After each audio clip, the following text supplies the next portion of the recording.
All India chemist and druggist association અને the federation of Gujarat state chemist and ડ્રગિસ્ટના આહ્વાન હેઠળ આ બંધ યોજાયો હતો. ભરૂચ નર્મદા જિલ્લા કેમિસ્ટ એન્ડ ડ્રગિસ્ટ એસોસિએશનના પ્રમુખ ભરત શાહે જણાવ્યું હતું કે ઈ ફાર્મસી કંપનીઓ પ્રિસ્ક્રિપ્શન વગર એન્ટીબાયોટિક અને શિડ્યુલ H દવાઓનું વેચાણ કરી રહી છે, જે આરોગ્ય માટે ગંભીર ખતરો ઊભો કરી શકે છે.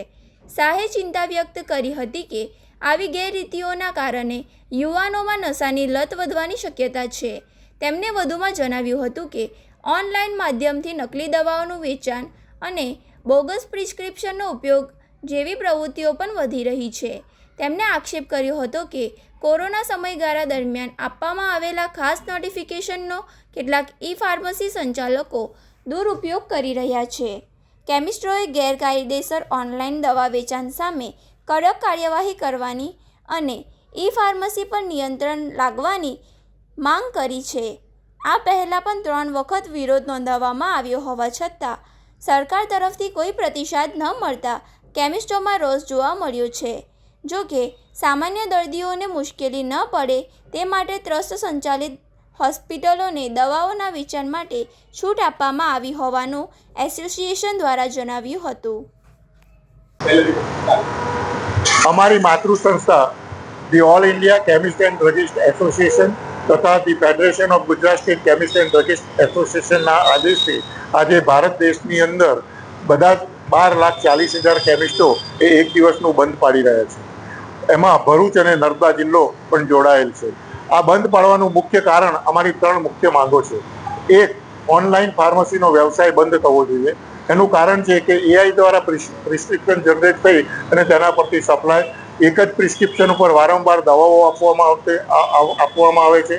બીજી ખાસ મુખ્ય કારણ એ કે તેની અંદર દવાઓની સાતત્યતા કેટલી જળવાઈ રહી છે તે કોઈ નક્કી કરી શકાતું નથી અને યુવાધન છે એ ખોટા માર્ગે જઈ રહ્યું છે. એટલે સમાજને હાનિકારક જે કાર્યો થઈ રહ્યા છે તેને બંધ કરવા માટે ઓનલાઈન ફાર્મસી તાત્કાલિક ધોરણે બંધ થાય તેવી અમારી સરકારશ્રીને ખાસ વિનંતી છે.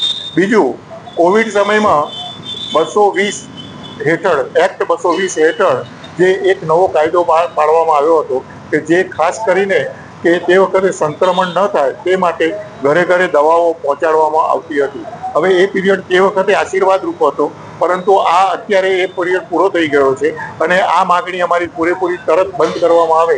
એનું કારણ છે કે હવે સ્વિગી અને ઝોમેટો જેવી જે ઈ કોમર્સની ફાર્મસીઓ છે, કંપનીઓ છે, તે આ દવાનું વિતરણ કરે છે.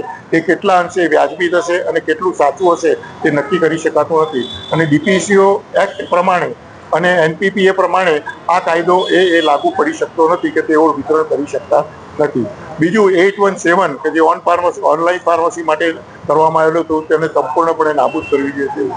ત્રીજું મુખ્ય અગત્યની વસ્તુ કે જે મોટા મોટા કોર્પોરેટ હાઉસો છે કે ડીપ ડિસ્કાઉન્ટિંગથી દવાઓ બજારની અંદર ફેંકી રહ્યા છે, જેના કારણે નાના વેપારીઓ છે, નાના કેમિસ્ટો છે, તેમને પોતાનું જીવન નિર્વાહ કરવાનું પણ મુશ્કેલી થઈ રહ્યું છે.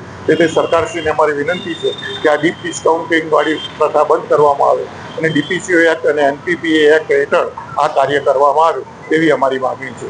કેમિસ્ટ એકતા જિંદાબાદ. કેમિસ્ટ એકતા જિંદાબાદ. પૂરી કરો.